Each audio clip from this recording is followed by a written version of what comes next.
5 طرح کی ناپاک چیزیں گھر سے باہر نکال دو ورنہ تم غریب ہو جاؤ گے، گھر کا رزق مٹ جائے گا۔ بسم اللہ الرحمن الرحیم۔ السلام علیکم ورحمۃ اللہ وبرکاتہ۔ میرے محترم بھائیوں اور میری پیاری بہنوں، ذرا ہوش سے سنو، کیونکہ آج میں آپ کو ایک ایسی بات بتانے والی ہوں جو نہ صرف آپ کے دل کو لرزا دے گی بلکہ آپ کو سوچنے پر مجبور کر دے گی کہ کہیں آپ کا گھر بھی ان 5 ناپاک چیزوں کا شکار تو نہیں، کیونکہ اگر ایسا ہے تو پھر یاد رکھنا آپ کی عبادتیں آسمان سے واپس لوٹ سکتی ہیں، تمہاری دعائیں زمین میں دفن ہو سکتی ہیں اور تمہارے گھر کا رزق ہمیشہ کے لیے بند ہو سکتا ہے، تمہارے گھر کی برکتیں چھن سکتی ہیں اور وہ سکون جس کی تم برسوں سے تلاش میں ہو تمہارے دروازے سے ہمیشہ کے لیے چلا جائے گا۔ کچھ چیزیں ایسی ہوتی ہیں جو نظر تو نہیں آتی لیکن زہر کی طرح تمہارے گھروں کو دیمک کی طرح چاٹ جاتی ہیں۔ لوگ کہتے ہیں ہمیں سمجھ نہیں آتی، ہم محنت کرتے ہیں پھر بھی بچت نہیں ہوتی، ہمارے بچے بیمار رہتے ہیں، شوہر بے سکون رہتا ہے، گھر میں ہر وقت جھگڑے رہتے ہیں، برکت ختم ہو گئی ہے۔ ارے نادان، کبھی پلٹ کر اپنے گھر کو دیکھا ہے؟ کبھی سوچا ہے کہ وہ کون سی چیزیں ہیں جو تمہارے رزق کو روک رہی ہیں، تمہارے سکون کو چاٹ رہی ہیں؟ اگر آج تم نے ان 5 ناپاک چیزوں کو نہ نکالا تو تمہاری زندگی صرف دکھوں، غریبی، بیماری اور بے سکونی کا قبرستان بن کر رہ جائے گی۔ آج کے بیان میں آپ کو انہی 5 چیزوں کے بارے میں بتانے جا رہی ہوں جو اگر تمہارے گھر میں موجود ہوں تو پھر یاد رکھنا تم صرف غریب ہی نہیں بلکہ تباہ و برباد بھی ہو جاؤ گی۔ پیاری بہنوں، ہم وقت ضائع کیے بغیر بات کرتے ہیں پہلی چیز کے بارے میں، کیونکہ جب بات ناپاکی کی ہو تو تاخیر خود ایک تباہی بن جاتی ہے، اور وہ پہلی چیز، ناپاک چیز جس نے تمہارے گھروں کو غربت کی آغوش میں پھینک دیا ہے، تمہارے گھر کے رزق کو مٹی میں دفن کر دیا ہے، سکون کو ہوا میں تحلیل کر دیا، وہ چیز ہے ماہواری والا ناپاک کپڑا۔ جی ہاں، وہی کپڑا جو خون سے لت پت ہو جاتا ہے، جو عورت کے جسم سے نکلنے والی ناپاکی کو جذب کرتا ہے، مگر بدقسمتی سے ہماری کئی بہنیں اسے سنبھال کر رکھتی ہیں، کہیں دراز میں، کہیں الماری میں، اور بعض اوقات تو واشنگ مشین میں باقی کپڑوں کے ساتھ ڈال دیتی ہیں۔ یہ ناپاک کپڑا صرف ایک کپڑا نہیں بلکہ یہ ایک ایسی پوشیدہ نحوست ہے جو گھر میں شیطانی اثرات، بے سکونی، بیماری اور بے رزقی کی لعنت کو دعوت دیتی ہے۔ ہماری نادانی یہاں تک پہنچ چکی ہے کہ لڑکیاں جو ابھی جوانی میں قدم رکھ رہی ہیں وہ اسے ایک معمولی سی چیز سمجھتی ہیں، وہ اسے خوشبو لگا کر رکھتی ہیں، دلکش پیپرز میں لپیٹتی ہیں اور پھر سوشل میڈیا پر بیٹھ کر محبت کی باتیں کرتی ہیں، جبکہ ان کے گھر میں وہ ناپاکی چپکے سے رزق کی راہوں کو بند کر رہی ہوتی ہے۔ اس کپڑے کی نحوست بالکل ایسی ہے جیسے ایک بظاہر خشک پتیلی میں زہر چھپا ہو، تم دیکھو گے تو نہیں لیکن جیسے ہی اس کے اندر کھانا رکھو گے وہ زہر سب میں شامل ہو جائے گا، کھانے میں گھل مل جائے گا۔ بالکل ویسے ہی یہ ناپاک کپڑا پورے گھر میں برکت کا زہر بن جاتا ہے۔ اگر آج تمہارے گھر میں رزق کم ہے، اگر بچوں کے چہروں پر روشنی نہیں، رونق نہیں، اگر شوہر دن رات تھکا تھکا سا رہتا ہے تو اپنی الماریاں، اپنی درازیں اور اپنی واشنگ مشین کو کھولو، کیونکہ ہو سکتا ہے کہ وہاں یہ ناپاک کپڑا تمہارے مقدر کو جکڑ کر بیٹھا ہو۔ اسے فوراً باہر نکالو، فوراً پھینک دو، زمین میں دفن کرو یا اسے جلا دو، مگر اسے اپنے گھر میں ہرگز مت رکھنا ورنہ تمہارا نصیب بھی اسی خون سے رنگا جائے گا جس سے یہ کپڑا لت پت ہے۔ میرے کریم نبی نے فرمایا پاکی نصف ایمان ہے، صفائی نصف ایمان ہے، اور جو عورت اس نصف ایمان کو نظر انداز کرے وہ پورے ایمان سے ہاتھ دھو بیٹھتی ہے۔ اللہ کا فرمان ہے کہ اللہ تعالیٰ پاک لوگوں سے محبت کرتا ہے، تو پھر سوچ لو ناپاکی رکھنے والی عورت اللہ کی محبت سے کتنی دور ہو سکتی ہے۔ اللہ کے نبی نے فرمایا جو عورت ماہواری کے خون والے کپڑے کو بغیر دھوئے رکھتی ہے یا بغیر پاک کیے اسے دوبارہ استعمال کرتی ہے یا گھر میں اس ناپاک کپڑے کو چھپا کر رکھتی ہے، اللہ اس پر اپنی رحمت کے دروازے بند کر دیتا ہے۔ پیاری بہنوں، یہ کوئی معمولی بات نہیں بلکہ یہ وہ انتباہ ہے جو ہماری آخرت اور دنیا دونوں کے دروازے بند کر سکتا ہے۔ سوچو، جس کپڑے پر ناپاک خون لگا ہو اگر وہ کمرے میں پڑا ہو یا دراز میں بند ہو یا دوسرے کپڑوں کے ساتھ رکھ دیا جائے تو کیا باقی کپڑے پاک رہیں گے؟ ہرگز نہیں، کیونکہ وہ ناپاکی دوسرے کپڑوں تک بھی منتقل ہو جاتی ہے، اور جب انہی کپڑوں میں نماز پڑھی جائے، انہی کپڑوں میں قرآن سنا جائے، انہی کپڑوں میں شوہر کے سامنے آیا جائے تو ناپاکی صرف جسم کی نہیں رہتی بلکہ روح کو بھی جکڑ لیتی ہے۔ یہ کتنی بڑی غفلت ہے کہ لڑکیاں اس خون والے کپڑے کو دھونے کے بجائے الماری یا واشنگ مشین میں رکھ دیتی ہیں، اور پھر اسی الماری میں قرآن بھی رکھتی ہیں، مسواک بھی رکھتی ہیں، اپنے سجدے کا دوپٹہ بھی رکھتی ہیں۔ اللہ کے نبی کا فرمان ہے صفائی ایمان کا حصہ ہے، اور ایمان وہی ہے جو پاک ہو۔ اس لیے میری پیاری بہنوں، اگر تم چاہتی ہو کہ تمہارے گھر میں رزق بڑھے، تمہاری دعائیں قبول ہوں، شوہر تم سے محبت کرے اور اولاد نصیب والی ہو، نیک ہو، تو سب سے پہلے اپنی زندگی سے ناپاکی کو نکالو۔ اور یاد رکھو، جو عورت اپنے ناپاک خون والے کپڑے کو دھو کر پاک نہ کرے وہ اپنے گھر میں خود جہنم کی چنگاری رکھتی ہے جو ایک دن سب کو اپنی لپیٹ میں لے سکتی ہے۔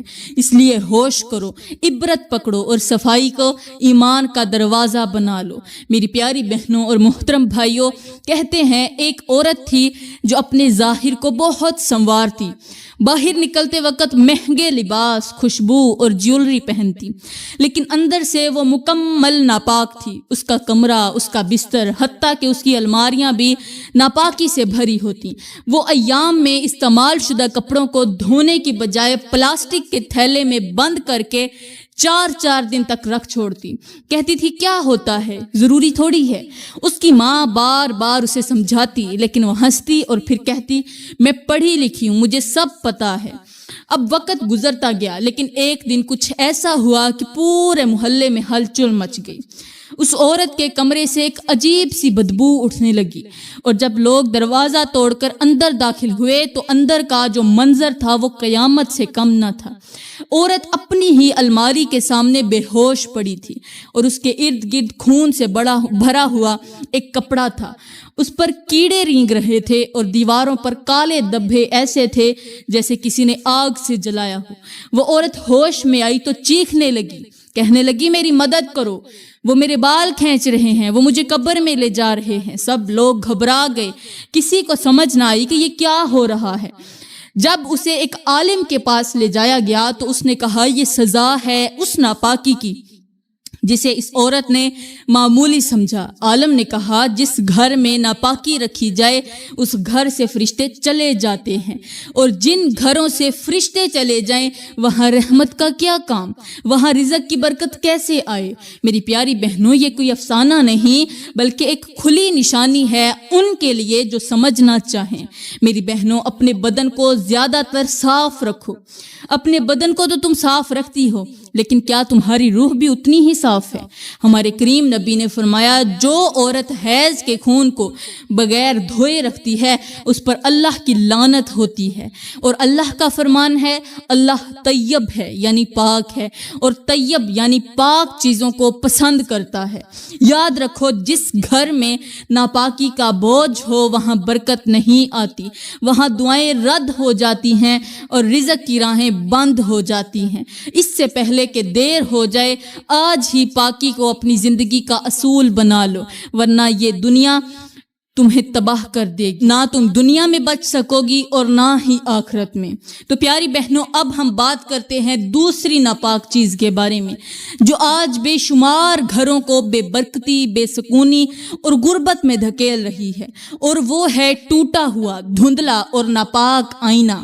جی ہاں، وہی آئینہ جس میں تم روز اپنی شکل دیکھتی ہو، بال بناتی ہو، لپسٹک لگاتی ہو اور خود کو سنوارتی ہو، لیکن کبھی سوچا ہے کہ یہ آئینہ جو دھند سے، میل سے اور بعض اوقات ناپاک چھینٹوں سے بھرا ہوتا ہے، وہ تمہارے گھر میں کیا اثر ڈال رہا ہے؟ ایک وقت تھا جب لوگ آئینے کو صاف رکھتے تھے، احترام سے رکھتے اور اسے بے ادبی سے بچاتے تھے، کیونکہ وہ سمجھتے تھے کہ آئینہ صرف چہرہ نہیں دکھاتا، یہ تمہارے گھر کے رزق، سکون اور تقدیر کو بھی متاثر کرتا ہے۔ آج کے معاشرے کی تلخ حقیقت یہ ہے کہ نئی نسل، خاص طور پر لڑکیاں، گھنٹوں آئینے کے سامنے کھڑی رہتی ہیں، اپنے چہرے کو بدل بدل کر دیکھتی ہیں، لیکن نہ اس آئینے کی صفائی کا خیال رکھتی ہیں اور نہ اس کے روحانی اثرات کا۔ کئی گھروں میں یہ آئینے کمرے کے ایسے کونوں میں لگے ہوتے ہیں جہاں نہ روشنی بچتی ہے، نہ صفائی اور نہ ہی طہارت۔ ان پر کبھی ایام کے ناپاک ہاتھ لگ جاتے ہیں، کبھی میک اپ کے بدبودار اثرات اور کبھی شیطانی نظریں جو باہر سے آتی ہیں اور انہی آئینوں سے ٹکرا کر تمہارے کمروں میں پھیل جاتی ہیں۔ میرے محترم بھائیوں، ایسے آئینے جن پر دھند جمی ہو، جن پر گناہوں کی پرچھائیاں ہو، وہ صرف چہرہ نہیں دکھاتے، وہ تمہاری قسمت پر پردہ ڈال دیتے ہیں۔ ہمارے بزرگ کہتے تھے کہ آئینہ اگر ناپاک ہو تو وہ نہ صرف شکل بگاڑتا ہے بلکہ گھر کے اندر برکت کی روشنی کو روک دیتا ہے۔ اس کے ذریعے نظر بد، شیطانی وسوسے اور جنات کے اثرات گھر میں آسانی سے داخل ہو سکتے ہیں، کیونکہ یہ آئینہ اب ایک کھلی کھڑکی بن چکا ہوتا ہے ان کے لیے۔ اور یہی وجہ ہے کہ آج گھروں میں رزق کم ہو گیا ہے اور جھگڑے زیادہ ہیں، دل تنگ ہیں، زبانیں تلخ اور سکون کہیں گم ہو چکا ہے۔ میری پیاری بہنوں، اگر تم چاہتی ہو کہ تمہارا گھر جنت بنے، رزق کی برکت ہو، بچوں پر رحمت کا سایہ ہو، شوہر کی محبت ہو، تو آج ہی اپنے گھروں کا جائزہ لو۔ پرانے دھندلے ناپاک آئینے یا تو صاف کرو یا پھر نکال کر باہر پھینک دو، کیونکہ میرے کریم نبی نے فرمایا تھا کہ صفائی نصف ایمان ہے، اور جو چیز دھند اور ناپاکی سے بھری ہو وہ ایمان کی روشنی کیسے لا سکتی ہے؟ یاد رکھو، آئینہ اگر پاک ہو تو چہرے کے ساتھ دل کو بھی روشنی دیتا ہے، اور اگر ناپاک ہو تو صرف شکل ہی نہیں، قسمت بھی دھندلا دیتا ہے۔ تو پیاری بہنوں، اب بات کرتے ہیں تیسری ایسی ناپاک چیز کی جو دیکھنے میں عام سی لگتی ہے لیکن حقیقت میں شیطان کے دروازے کی چابی بن چکی ہے، اور وہ ہے گھر کے اندر رکھے ہوئے گندے، بدبودار یا پیشاب سے لت پت جوتے اور چپلیں۔ جی ہاں، وہی جوتے جو تم دروازوں کے ساتھ رکھ دیتی ہو، وہی چپلیں جو تم بیت الخلاء کے اندر استعمال کرتی ہو اور پھر انہیں گیلی حالت میں لا کر کمرے، کچن یا عبادت کے جگہ کے پاس رکھ دیتی ہو، وہ تمہارے رزق، سکون اور رحمت کے دروازے بند کر دیتی ہیں۔ یہ کوئی معمولی بات نہیں، جوتا وہ چیز ہے جسے روز زمین پر رگڑا جاتا ہے، گندگی میں رکھا جاتا ہے، بعض اوقات اس پر ناپاک پانی یا پیشاب کے ذرات بھی لگ جاتے ہیں، اور جب یہی ناپاک جوتے تم اپنے گھر کے اندر رکھتے ہو تو وہ گھر کے فرشتوں کو بھگا دیتے ہیں۔ ہمارے کریم نبی نے فرمایا کہ صفائی ایمان کا حصہ ہے، اور تمہارا گھر اگر گندگی سے بھرا ہو، چاہے وہ جوتے کی صورت میں ہو، چاہے وہ کسی بھی صورت میں، تو پھر رحمت کے فرشتے وہاں کیسے ٹھہریں گے؟ بدقسمتی سے آج کل ہماری بہنیں اور بیٹیاں ناسمجھی میں بیت الخلاء کی چپلیں تک کمرے میں رکھ دیتی ہیں۔ بعض گھروں میں تو بچوں کے کھیلنے کے کمرے میں بھی گندے جوتے رکھے ہوتے ہیں۔ جس گھر میں تم سجدہ کرتی ہو، جس کمرے میں سجدے کرتی ہو، قرآن پڑھتی ہو، دعا مانگتی ہو، اسی جگہ ناپاک چپلیں پڑی ہوتی ہیں، اور پھر حیرت ہوتی ہے کہ کیوں رزق میں تنگی ہے، کیوں ہر وقت بے سکونی ہے، کیوں بچے رات کو ڈر کے مارے جاگ جاتے ہیں، کیوں شوہر بیوی سے لڑتا ہے، کیونکہ تم نے خود اپنے گھر کو ناپاکی سے بھر دیا ہے۔ اور ناپاکی صرف نظر آنے والی نہیں ہوتی، وہ روحانی دروازے بند کر دیتی ہے۔ تمہیں معلوم ہونا چاہیے کہ بعض ناپاک جوتے اور چپلیں ایسے بھی ہوتے ہیں جن پر نظریں لگ جاتی ہیں، جن پر جنات یا شیاطین اپنا اثر ڈال دیتے ہیں، اور جب وہ جوتا تمہارے گھر میں رکھا ہوتا ہے تو وہ پورے ماحول میں منفی توانائی پھیلاتا ہے، جیسے کوئی زہریلا دھواں ہے جو نظر تو نہ آئے مگر سانس روک دے۔ اس لیے میری بہنوں، آج ہی اپنے گھروں کو دیکھو، کون سی چپلیں اور جوتے ناپاک ہیں، کون سی بدبودار ہیں جنہیں تم نے نہ دھویا ہے، نہ صاف کیا ہے، اور نہ احترام سے باہر رکھا ہے۔ فوراً انہیں اچھی طرح یا تو دھو کر صاف کر دو یا انہیں گھر سے باہر نکال دو، کیونکہ جہاں جوتے بدبودار ہوں وہاں رحمت کے فرشتے قدم نہیں رکھتے، صرف وہاں نحوست آتی ہے اور رزق تمہارے دروازے سے پلٹ جاتا ہے۔ یاد رکھو، جوتا اگر گندا ہو تو راستہ ناپاک کر دیتا ہے، اور اگر وہی جوتا تمہارے گھر میں ہو، صاف پڑا ہو، تو پھر تمہاری تقدیر کا راستہ بھی کیچڑ میں جا گرتا ہے۔ فیصلہ تمہارے ہاتھ میں ہے، گھر میں رحمت بلاؤ یا بے سکونی۔ تو پیاری بہنوں، اب بات کرتے ہیں چوتھی ایسی ناپاک چیز کی جو اکثر گھروں میں نظر تو نہیں آتی، لیکن اس کی بدبو، اس کا اثر اور اس کی نحوست پورے گھر کو اپنی لپیٹ میں لے لیتی ہے، اور وہ ہے کچن یا کمرے میں رکھے ہوئے پرانے جلے ہوئے دیے، ٹوٹے ہوئے برتن یا سڑے ہوئے پھل اور سبزیاں۔ جی ہاں، یہ وہ چیزیں ہیں جو تمہیں تو معمولی لگتی ہیں، لیکن یہی معمولی سمجھ کر رکھی گئی چیزیں تمہارے رزق، برکت اور سکون کی سب سے بڑی دشمن بن جاتی ہیں۔ کیا آپ نے کبھی غور کیا ہے کہ آپ کے الماری کے اندر وہ پرانا تیل والا دیا جو رمضان میں جلایا گیا تھا اب تک دھول میں پڑا ہوا ہے، یا وہ چینی کا ٹوٹا ہوا پیالہ جو تم نے یہ سوچ کر سنبھال رکھا ہے کہ کبھی کسی دن کام آ جائے گا، یا وہ سڑتی ہوئی سبزیاں جو فریج کے کونے میں کئی دن سے پڑی ہیں۔ یہ سب چیزیں صرف گند نہیں، نحوست کی علامتیں ہیں۔ میرے کریم نبی نے فرمایا کہ اللہ صفائی کو پسند کرتا ہے۔ اب بتاؤ، تم کیسے رحمت کی امید رکھ سکتی ہو جب تمہارے فریج میں سڑا ہوا کھانا رکھا ہوا ہے، یا تمہارے کچن کے کسی کونے میں ٹوٹی پلیٹ پڑی ہے یا پھر جلی ہوئی روٹی پڑی ہوئی ہے؟ تو پھر تم برکت کی امید کہاں سے رکھتی ہو؟ یاد رکھو، جلے ہوئے دیے کا دھواں نظر تو نہیں آتا، لیکن اس کی نحوست گھر کی فضا میں تیرتی رہتی ہے، جو رزق کے فرشتوں کو بھگا دیتی ہے۔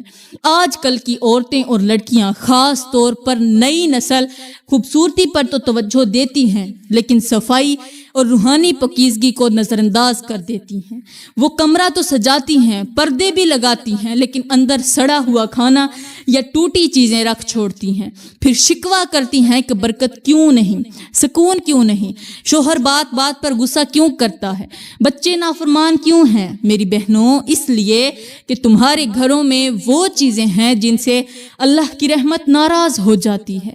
مثال کے طور پر، اگر کوئی شخص گلاب کے باغ میں جائے تو خوشبو ضرور محسوس کرے گا، لیکن اگر وہی شخص کوڑے کے ڈھیر پر کھڑا ہو تو بدبو ہی بدبو آئے گی۔ یہی حال تمہارے گھروں کا ہے۔ تم خود اپنے گھروں کو کوڑے کا ڈھیر بناتی ہو، پھر فرشتوں کی آمد کی دعائیں کرتی ہو۔ ممکن نہیں۔ آج ہی فیصلہ کرو، اپنی الماری میں سے، اپنے گھروں میں سے ٹوٹی پھوٹی چیزیں بھی نکال دو، سڑی ہوئی چیزیں بھی نکال دو، پھر دیکھنا کہ تمہارے گھر میں برکت کیسے آتی ہے۔ تو میری پیاری بہنوں، اب ہم بات کریں گے پانچویں ایسی ناپاک چیز کی جو آپ کے گھروں میں تو چھپی ہوتی ہے، لیکن اس کا اثر تمہارے رزق، تمہارے نصیب اور تمہارے سکون کو دیمک کی طرح چاٹ رہا ہوتا ہے، اور وہ ہے گھر میں رکھا ہوا غیر محرم مرد کا تحفہ، خط، تصویر یا کوئی بھی چیز جو گناہ کی یاد دلاتی ہو۔ یہ وہ چیز ہے جو نظر نہیں آتی لیکن دل پر بہت گہرا زہر بن کر چھا جاتی ہے، روح کو بیمار کرتی ہے، فرشتوں کو تمہارے دروازے سے واپس موڑ دیتی ہے۔ آج کی لڑکیوں کا حال یہ ہے کہ وہ پرانا وقت کہہ کر گناہ کی نشانیوں کو سنبھال کر رکھتی ہیں۔ کبھی اسکول یا کالج کے زمانے میں کسی غیر محرم نے کوئی چھوٹا سا گفٹ دیا، کبھی محبت بھرے جملے لکھے، کوئی تصویر بنوائی، اور آج شادی ہو گئی، بچے ہو گئے، زندگی آگے بڑھ گئی، مگر وہ گناہ کی نشانی آج بھی کسی ڈائری کے صفحے میں، کسی بکسے کی تہہ میں یا کسی الماری کے کونے میں چھپی ہوئی ہے، اور تم سوچتی ہو کہ یہ ایک یادگار ہے۔ نہیں میری بہن، یہ وہ ناپاک چیز ہے جو تمہاری دعا کے اور رب کے درمیان دیوار بن گئی ہے۔ یاد رکھو، اگر تم نے گناہ چھوڑ بھی دیا ہو لیکن اس کی یاد کو سنبھال رکھا ہے تو پھر سمجھ لو تم نے دروازہ کھلا چھوڑا ہوا ہے۔ شیطان کبھی بھی واپس آ سکتا ہے، آزمائش دوبارہ لوٹ سکتی ہے، اور تمہاری ندامت، تمہاری توبہ پھر سے دھندلا سکتی ہے۔ میرے کریم نبی نے فرمایا کہ جب کوئی بندہ گناہ چھوڑ دے تو اس کی تمام نشانیاں بھی مٹا دے تاکہ دل صاف ہو اور اللہ کی رحمت نازل ہو۔ اب سوچو، تم اپنے شوہر کے لیے صاف دل نہیں رکھ رہی، اپنے بچے کے لیے صاف دعا نہیں مانگ رہی، کیونکہ تمہارا دل اب بھی ماضی کی کسی ناپاک تصویر، کسی خط یا یاد میں الجھا ہوا ہے، اور یہی وہ نہ دکھنے والی ناپاک چیز ہے جو رزق کی برکت روک دیتی ہے، گھر میں بے سکونی بھر دیتی ہے، اور تمہیں دن بدن جسمانی نہیں بلکہ روحانی بیماریوں میں مبتلا کر دیتی ہے۔ تو میری پیاری بہنوں، آج یہ فیصلہ کر لو کہ گناہ کسی بھی نشانی کو اپنے گھر میں تم جگہ نہیں دو گی، نہ دل میں، نہ الماری میں، نہ بکسے میں، اور نہ ہی کسی پوشیدہ فائل میں، کیونکہ جو چیز تمہارے رشتوں کی بنیاد کو ہلا دے وہ یاد نہیں، زہر ہوتی ہے، اور زہر کو گھر میں رکھنا نادانی نہیں، خودکشی ہوتی ہے۔ اپنے دل، اپنے کمرے، اپنی الماری اور اپنی دعا کو پاک کرو تاکہ تمہارا رزق کھل جائے، سکون تمہارے دل میں بس جائے، اور فرشتے تمہارے دروازے پر رحمتیں لے کر کھڑے ہوں۔ ورنہ یاد رکھو، ایک چھوٹا سا پرانا گناہ تمہاری پوری نئی زندگی کو خاکستر بنا سکتا ہے۔ تو میری پیاری بہنوں، اب جب آپ نے ان 5 چیزوں کے بارے میں سن لیا ہے تو پھر ایک لمحے کو رک کر سوچو، کیا ان میں سے کوئی چیز تمہارے گھر میں موجود ہے، تمہارے دل میں، تمہاری الماری میں، یا تمہاری زندگی میں تو موجود نہیں؟ اگر ہے تو فوراً نکال دو، مٹا دو، جلا دو، کیونکہ وہ نہ صرف تمہارے رزق کا راستہ بند کر رہی ہے بلکہ تمہارے نصیب کو بھی الٹا موڑ رہی ہے۔ اللہ کا فرمان ہے، اللہ پاک ہے اور پاک چیزوں کو پسند فرماتا ہے، اور ہمارے کریم نبی نے فرمایا، جس گھر میں ناپاکی ہو اس میں رحمت کے فرشتے داخل نہیں ہوتے۔ تو اب فیصلہ آپ نے خود کرنا ہے کہ تم فرشتوں کو بلاؤ گی یا شیطان کو جگہ دو گی۔ یہ زندگی تمہیں ایک بار ملی ہے، اسے پاکیزگی کے ساتھ گزارو تاکہ آخرت میں تمہارا حساب بھی آسان ہو جائے۔ تو میری پیاری بہنوں، میں دعا کرتی ہوں اللہ تعالی ہمارے گھروں سے ہر ناپاکی، ہر نحوست، ہر فتنے اور ہر گناہ کی نشانی کو نکال دے، ہمارے دلوں کو پاک کر دے، ہماری دعاؤں کو قبول کر لے، اور ہمیں ایسا رزق عطا فرمائے جس میں سکون ہو، برکت ہو اور وفا ہو۔ آمین ثم آمین، وما علینا الا البلاغ المبین۔